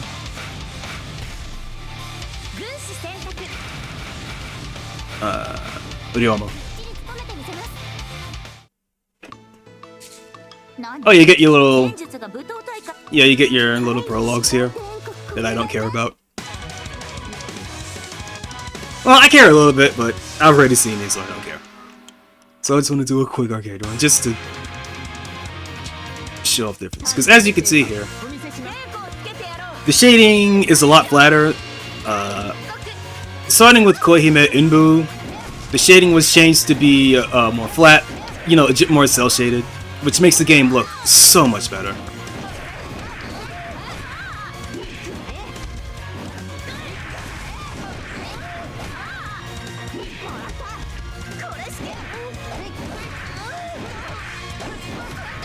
Does a combo. So Gakchin here is your bare hand monk, right? In a roster full of swords and other exotic weapons, she's just gonna punch her way through everything. Which is my favorite archetype of character when it comes to weapon-based fighters. I am extremely biased, I will admit that.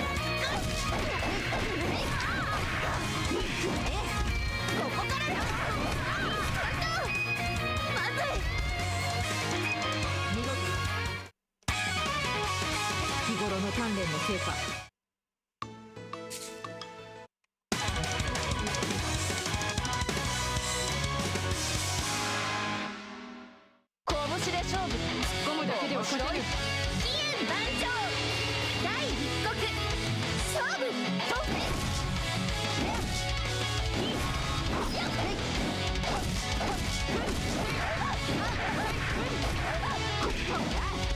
これ式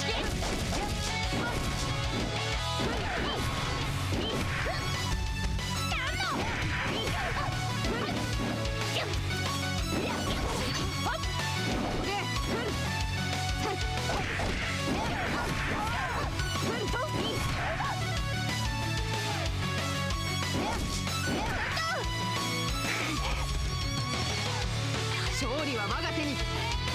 第二国勝負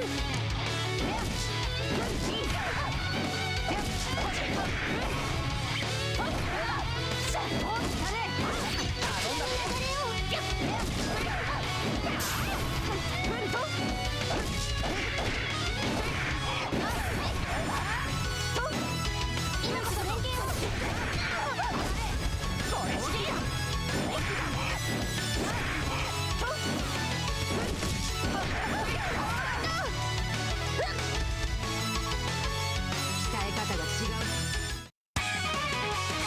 よほど殴られるのが好きなようだ。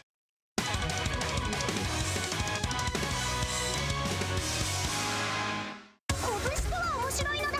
声の大きさは認めてやろう。期限番長第一国勝負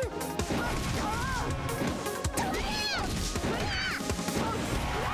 撃の痛いのだ。油断したのだ。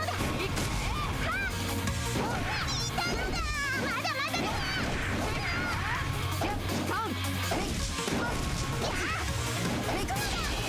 もらった。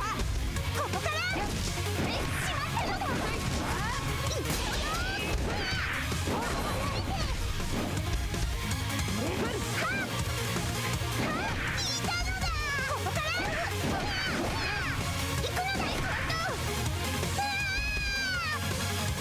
勝利は我が手に。第二国勝負やるのだ。しまったのだ。したのだ。よいしょっと。見た目なのだ。やっしまったのだ。しまった。行くのだ。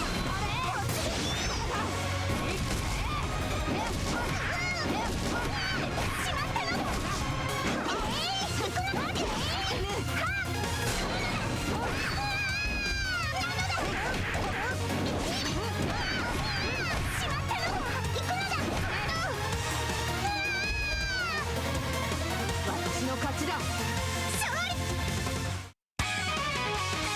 そんな手が通じるとでも。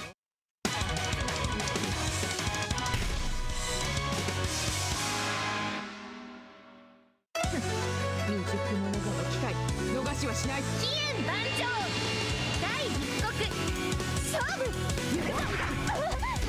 まだまだ行くぞ。やるな。期待を決めて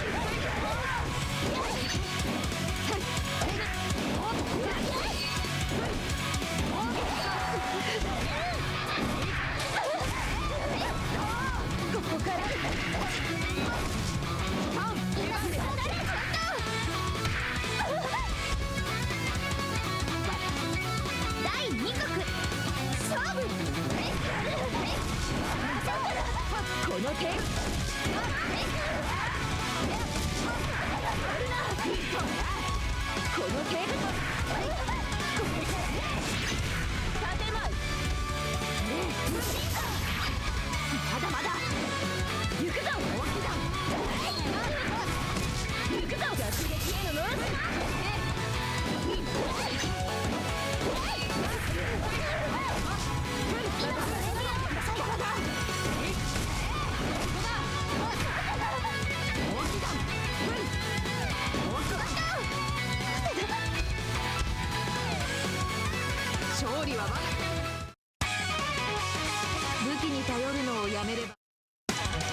鍛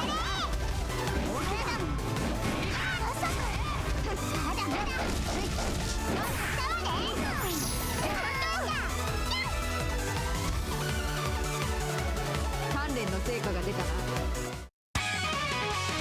やれやれ、とんだ期待。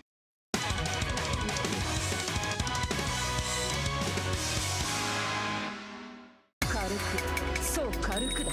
心ゆくまで打ち合おうぞ。期限番長第一国勝負。本気だ。やるな。パン。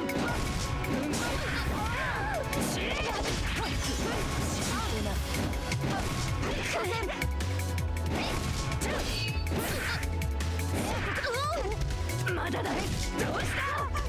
まだまだ。どうした。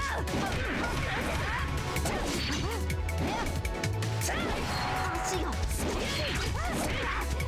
そこ。どうだ。意識。ゲーム劇。くそ。鍛え方。第二国勝負。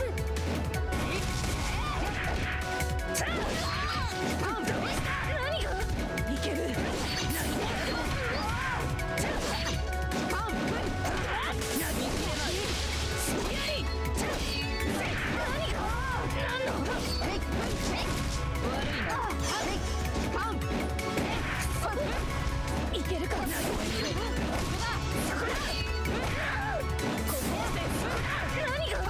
いける。本当。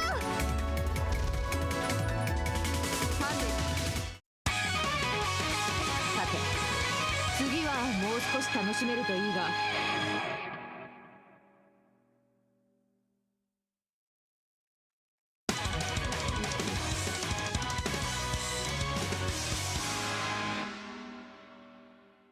拳で私が倒せるか。お手合わせしたいと。期限番長第一国勝負。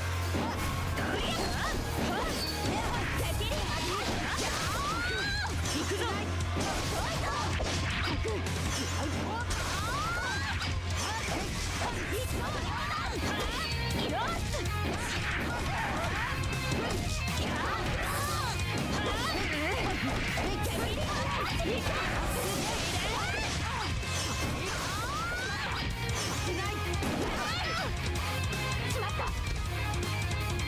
この程度か。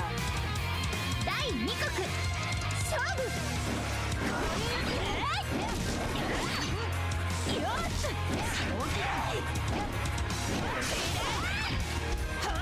まだまだ。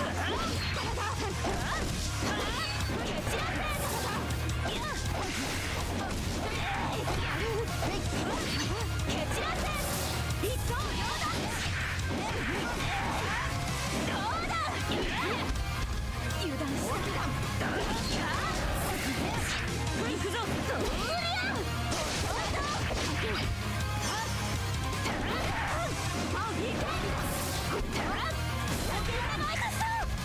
まだまだ。やる。公爵の最終国勝負。バカな。まだまだ。意識。責任のタッチ。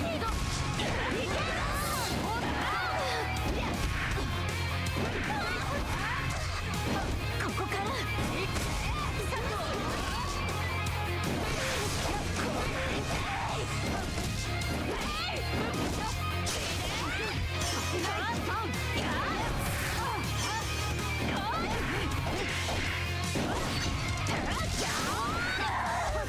油断した。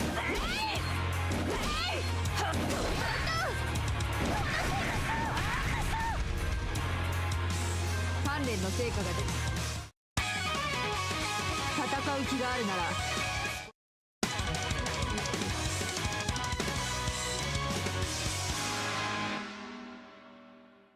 威勢は気に入った。その槍我が身に届くと思うな。番長第一国勝負行くぞ。遅いぞ。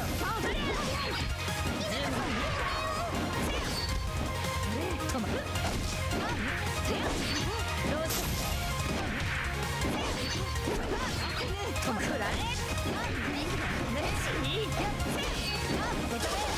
行くぞ。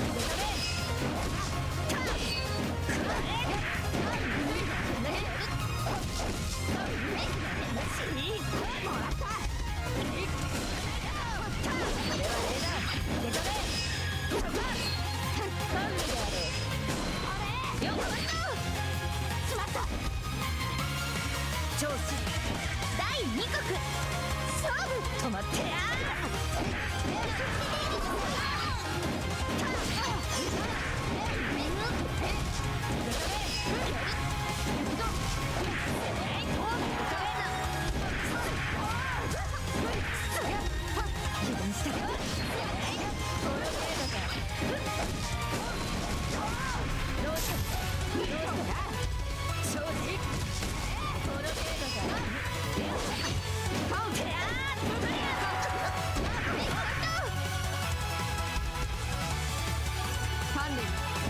最終国勝負行くぞ。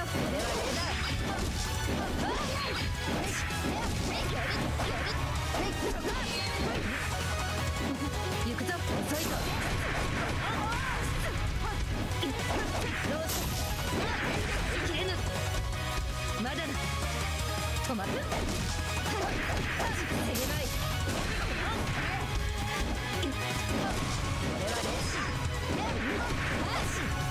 出ない。飛ばされただと。こんな戦いでは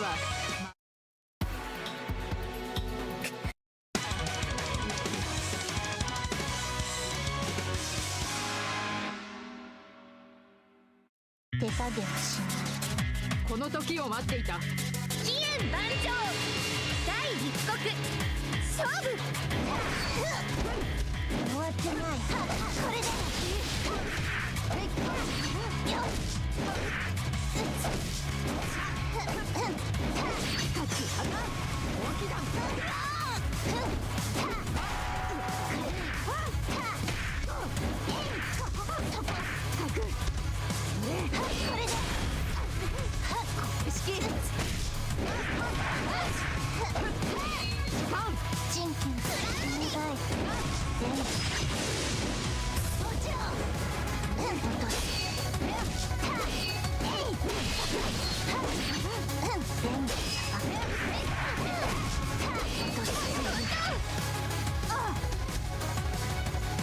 強い方はい第二国勝負そこ決まれ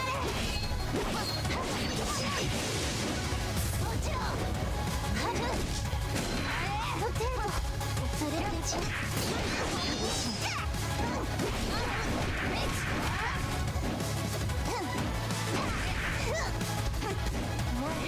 の口まだまだ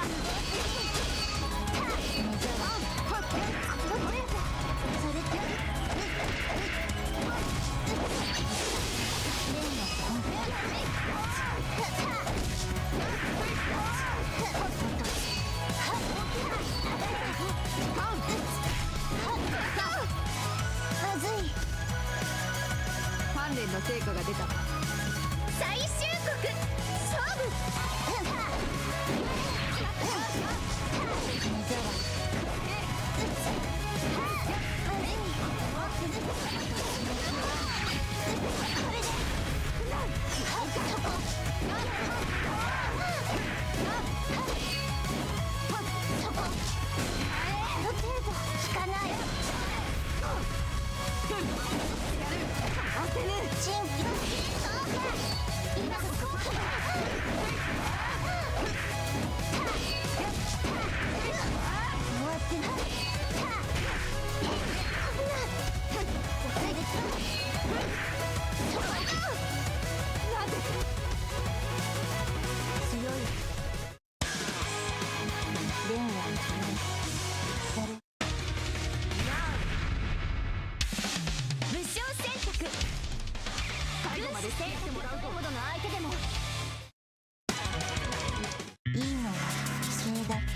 狂いが止まらん。期限万丈第一刻勝負。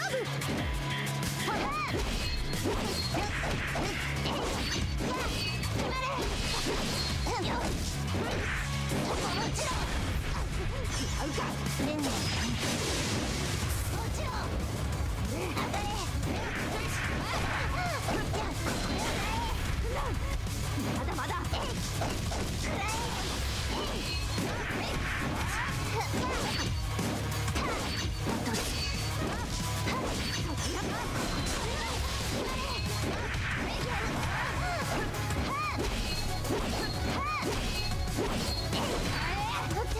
効かない。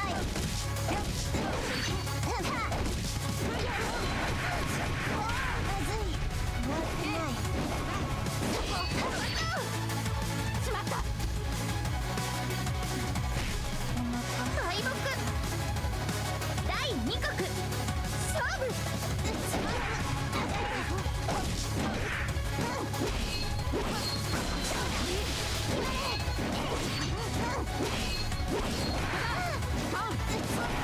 足が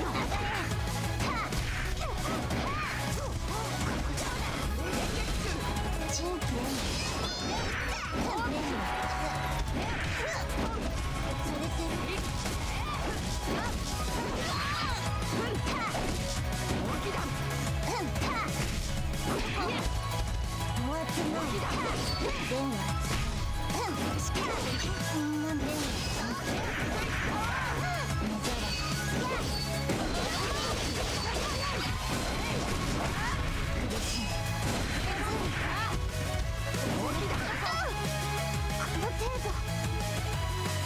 れって最終国勝負。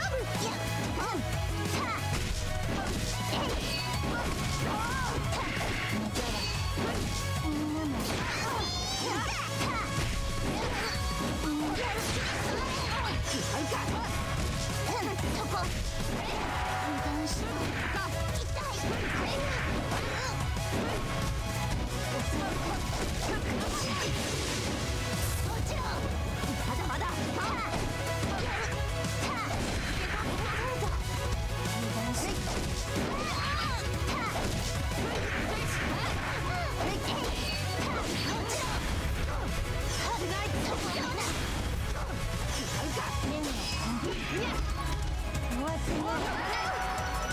どうして私のやれやれ、とんだ期待外れ。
Koihime Enbu.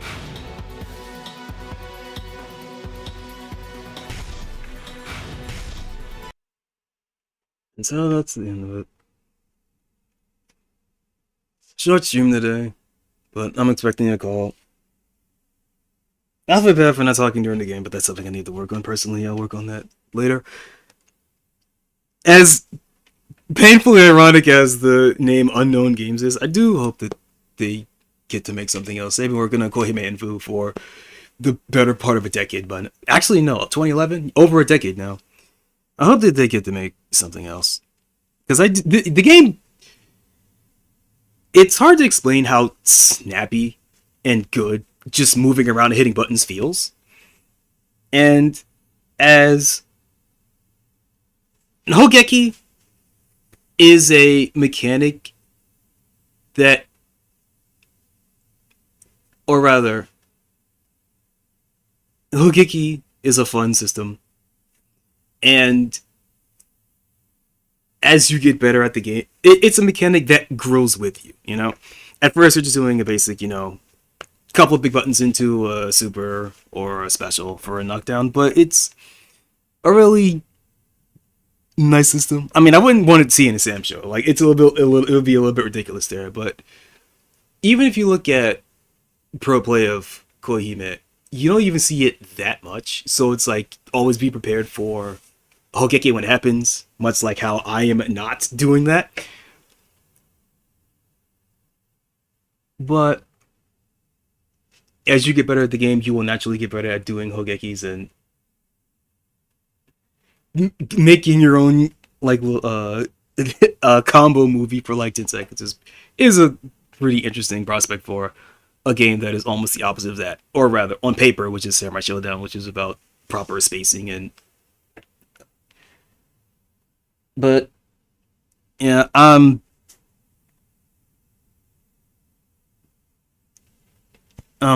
done. I'm sorry. This was a less bad, but I still think pretty bad stream. But I get to show this off, and when I get my streaming legs, you can say, when I get my yap pigeons warmed up, when more used to this kind of thing, I'll play it again. I just want to point out, like, a lot of these games that I played on stream since I've air quotes debuted. I never really had a proper debut. I don't like debut streams, but that's for another time. I genuinely love playing fighting games, right? There's a large variety of them to play that I want to show off, but that doesn't mean I'm only going to one and done them. A lot of these games that I've played before on stream, I will play again on stream, because I just enjoy playing it, and I enjoy showing it off to people. So if I did happen to play a game you're interested in, and I did a bad job of showing it off, don't be worried, because I will show it off again, slightly better next time. It's a process, one that I need to get used to. But that's the end of it. Gonna go get my day started. I got a call I'm waiting for, but I also got some calls I need to make, so I'll see you all later. I need an ending screen.